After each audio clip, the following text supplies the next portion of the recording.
What's going on, guys? I'm Josh Kirchner. Welcome to the Dialed In Hunter YouTube channel. If you've been here before, a little bit different setting. I'm up in northern Arizona today shooting my bow, enjoying the cooler weather. It's so much nicer up here than it is down in the valley. Shooting my bow, confirming sight in, broadhead flight, the whole 9 yards. It's just a really nice morning to be up here. Hunting season is right around the corner, so just trying to dot I's and cross T's before opening day. So what I'm out here doing right now, a lot of people are out there doing. We're shooting our bows and we're confirming sight in and stuff like that. Some of you have gotten new bow sights for the coming season. So I figured I'm gonna run through how I personally sight in a multi-pin slider sight from front to back. I'll try to make this as brief as possible and as easy to understand as possible. I have a really good friend right now. He's a new bow hunter.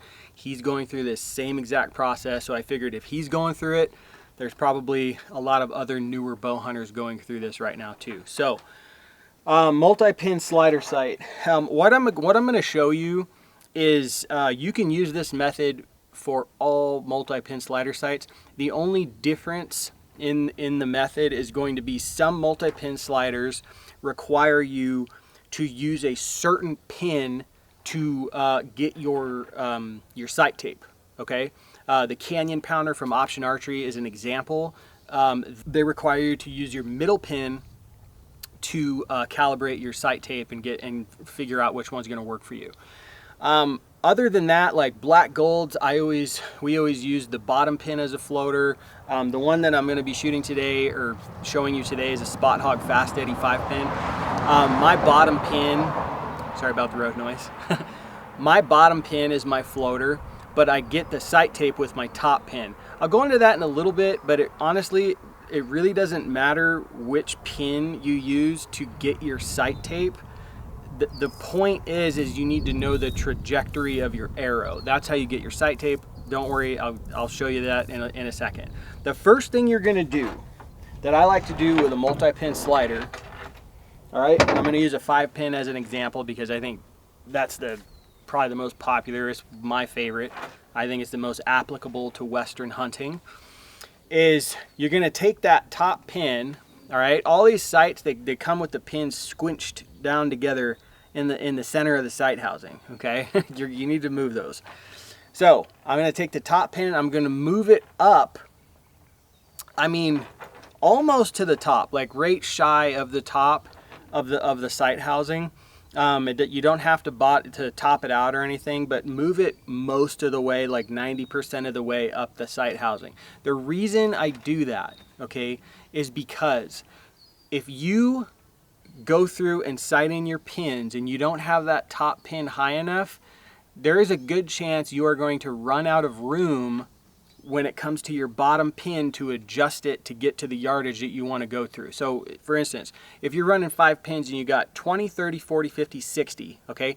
If you don't put that top pin high enough, you are going to potentially run out of room to dial your bottom pin down to get out to that 60 yards, okay? So that's why I do that. That's the very first step before I even shoot the sight. I want to take that top pin, move it up towards the top of the sight housing. That isn't as crucial if you're shooting a 3-pin because you don't have as many pins to move down. But if you're shooting a 5-pin and beyond, or a 7-pin, right? You need to move that pin up to make sure you have room to adjust the lower pins lower to get out to what you want to get out to. So top pin is up top. Now what you're gonna do is the Spot Hogg Fast Eddy, they have a calibration tape, okay? And they want you to find 20 and 60 yards, okay? So what you're gonna do is you're gonna go and you're gonna shoot 20 yards, actually shoot like 10 yards first or even 5 yards just to make sure you're on the target with your top pin and incrementally move back until you get to 20.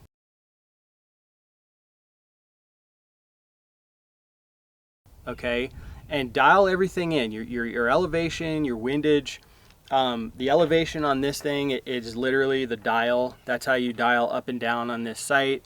The windage, there's a wing here that you flip out. You don't even need a tool. Super cool feature, and you can micro adjust the windage back and forth. You're gonna do that until you find 20 yards, okay? And then once you find 20, Then you're gonna put your calibration tape on. Okay, so this right here, this is the calibration tape that Spot Hogg gives you, okay? So up here, you see right, hope that focuses for you. Right there, it says 20 yards, and there's a line. You wanna put that, okay, right on this indicator. So I've already gone through this process with this, so I'm just showing you how I got to where I am right now. So I already have my sight tape on here, but what you would do is you would take this calibration tape right there and you'd put the 20 yards underneath that indicator, that purple indicator right there, okay? You're gonna put it right under there. So the purple indicator is on 20 yards. Then what you're gonna do is you need to find 60 yards, okay? So you're gonna incrementally move back. I recommend doing even go to 30. You can go in 10-yard increments if you want. Just keep dialing down and get zeroed at each one, or at least close, to make sure you're on the target all the way out to 60 yards. When you get to 60 and you're hitting right in the center, okay, to the best of your abilities, what you're going to do is you're going to look at your indicator, and your indicator is going to land on one of these numbers right here, okay? Whatever number that indicator lands on is going to be the sight tape number. These are all numbered, okay? It goes all the way up to 35 right there, all right? That is going to be whatever number that indicator lands on. That's going to be your sight tape. Cut it out, put it to the side. Now you're going to go through and you're going to sight in each individual pin. Okay. Now from your calibration tape, you should know where 20 yards is with your top pin. If you want your top pin to be 20 yards, just dial it back to 20. Okay. Your indicator's on that 20-yard calibration mark there, and you know your top pin's 20, cool. Move on to your second pin, and then and so on and so forth, and sight in all the pins. But if you want your top pin to be 30, okay, now you need to find where 30 yards is, and this is where when you're incrementally moving back to figure out what sight tape you need, when you get, maybe shoot 30 yards to see where that is exactly, if you know that you're gonna make your top pin 30, and make a little mark with a Sharpie, so you know that your indicator, where to put your indicator to be at 30 yards, because that's going to essentially be your zero, if you would, on your dial. That's going to be your home base. Okay, so you go through, sight in all the pins. The top pin, when you're sighting in that top pin, you're doing a full housing adjustment to sight that in. You put the top pin where you want it to be, and then you leave it, and then you do a full housing adjustment to sight that in. Okay.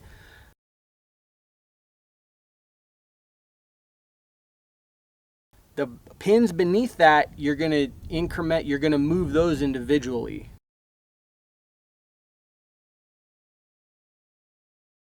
And with that Spot Hogg, something that you need to pay attention to is there's 3 screws for each pin. One of them is to move the pin in and out, because there's a vertical line going through the sight housing. And then the other 2, one's a lock screw. You crack that and you're able to adjust the pin up and down with both screws. It's kind of, I'm going to be honest, it's kind of confusing. But once you dive in there and you start moving stuff around, you'll get the hang of it.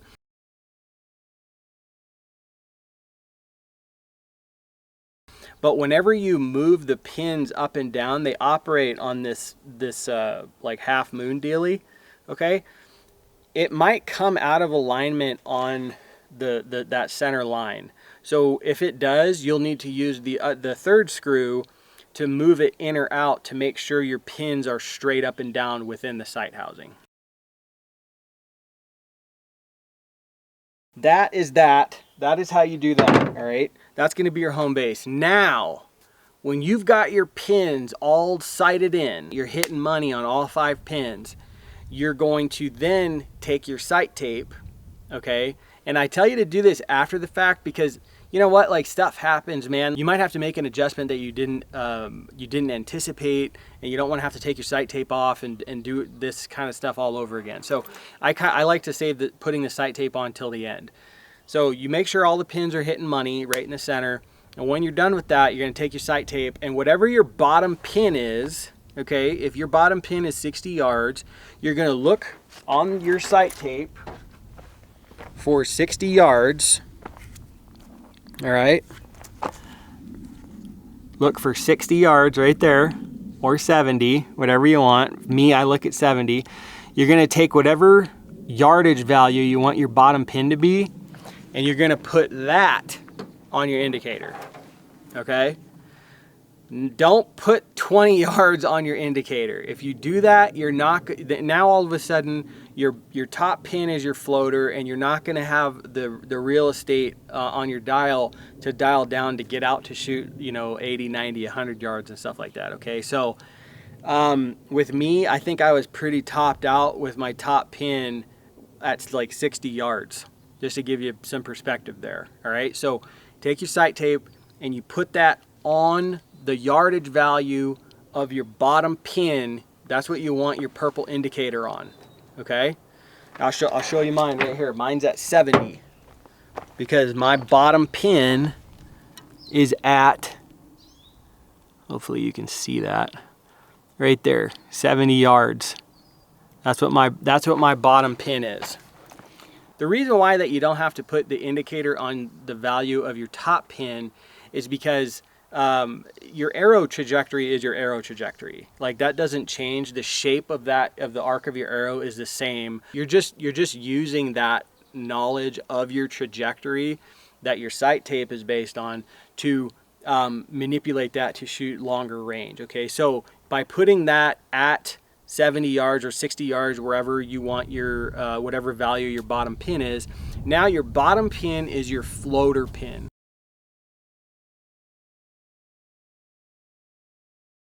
Okay, so when you actually dial your sight down, you can dial it to, you know, 81 yards or 93 yards or whatever you want it to be, and you're going to aim with your bottom pin.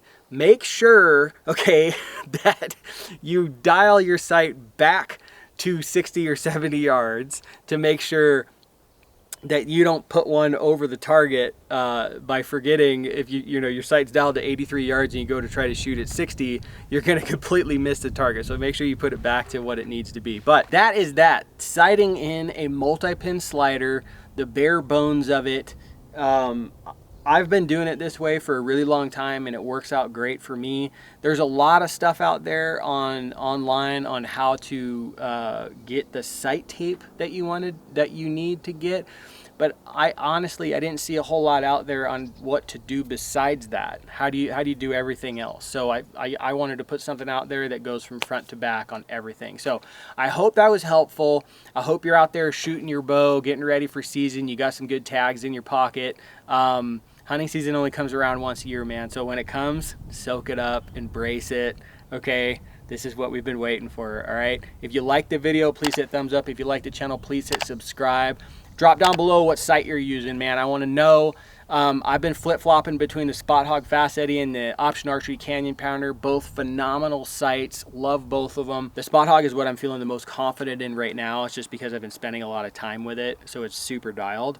So, but I want to know what you're shooting, man. Drop it down below. Let me know why. Thanks for watching. I'll see you in the next video.